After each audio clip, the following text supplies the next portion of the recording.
Hello everybody, this is my 29th review of films to come out in 2025, and today we are talking about Becoming Led Zeppelin. This is directed by Bernard McMahon. I think that's how you say his name, but anyways, I'm unfamiliar with him. From what I can tell, he seems to be into this music documentary thing. Anyways, would I recommend Becoming Led Zeppelin? It's not perfect, but I think if you're a fan of the band, you'll enjoy this. If you're not a fan of Led Zeppelin, I'm not sure that you'll be that into this. Maybe if you haven't gotten into the band before, but you're like really interested or something, this could be a great introduction, maybe, I don't know. There's a lot of great footage in this documentary of Led Zeppelin playing live, and it was really cool to see in IMAX.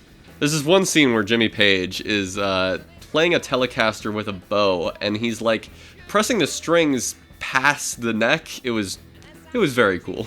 And there were many moments like that were just really cool live performances that are fun to watch. I also really enjoy the commentary from the members, and I learned a lot about the band that I didn't know. I really liked hearing John Paul Jones talking about his dad. He seems like an interesting guy. He's like a comedian piano player, or was. He told John Paul Jones that the electric guitar was like a gimmick instrument that was going to disappear soon. Just lots of funny commentary about that guy. I loved hearing Robert Plant talk about his songwriting. The section, especially on Ramble On, I thought was really cool and kind of made me think about the song a little differently. I loved hearing Jimmy Page talk about his love for guitar even when he was very little, and I also really liked hearing him talk about how particular he was when producing those first two albums. And of course, I loved hearing just about anything from John Bonham. They picked some really great stuff of him talking about his bandmates, and we got to see some like first-time reactions, which was cool. Now, if you were listening closely, you may have catched the fact that I said that Jimmy Page talked about the first two albums, and that's all they cover in this documentary, just Led Zeppelin 1 and Led Zeppelin 2. They talk about what their lives were like prior, they talk about creating the band, they talk about creating those albums and touring, and then the documentary ends.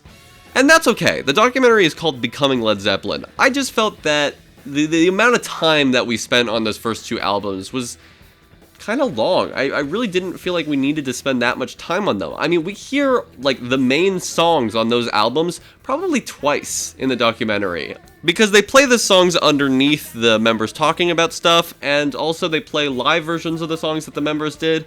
And I just kind of wish we went through the entire arc of their career. Especially because also there's some parts where we're just looking at like headlines or tickets to the concert, and it just felt like a bit of a waste of time. I kind of wish that we had like a mini-series about the band, and we could go through everything. I don't expect we're getting a sequel called Being Led Zeppelin anytime soon, but I kind of hope we do. That Frank Zappa documentary is so good at talking about his entire arc and his career and covering all the highlights in a really fun way.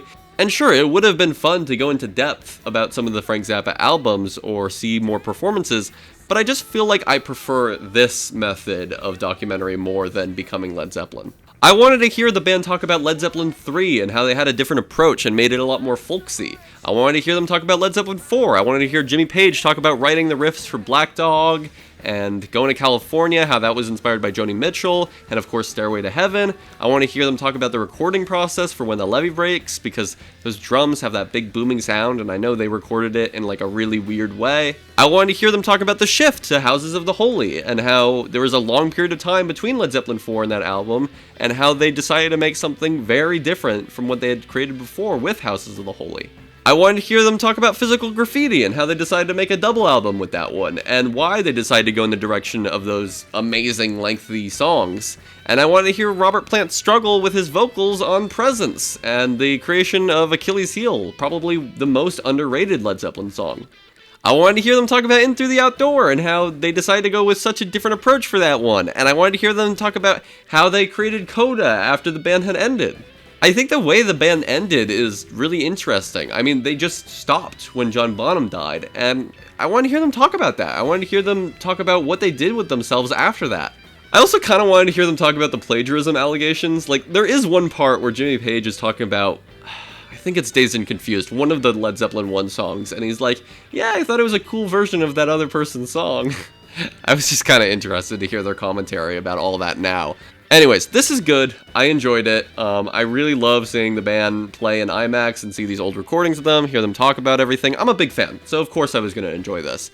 But it does feel incomplete, so go in with that warning. I'm going to give Becoming Led Zeppelin 3 stars out of 5, and tomorrow I will make a review for Warfare. So subscribe to see that, and in the description I will put a link to my Letterboxd list ranking all the movies I've seen of 2025. Here is the ranking so far and where Becoming Led Zeppelin is placed, and there is the rest. There should also be a link to my YouTube playlist of all my 2025 film reviews. You can also find that on my channel page and on the left side of your screen.